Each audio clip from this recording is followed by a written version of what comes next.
Isang pangmalapitan na PC na naman ang pinabuild sa amin, bossing. Andito ngayon si Master Kamid at si Master Kenneth para i-build ang PC na to. Sinigurado na ni Bossing top notch ang PC niya worth 270k? Ito Bossing, check out mo na lang ang specs.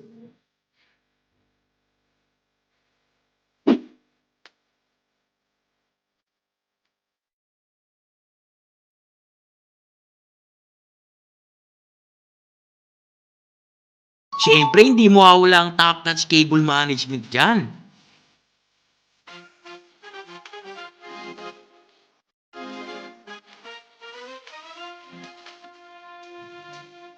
Kung ikaw, bossing, ipabuild mo na rin ang dream PC mo ngayon.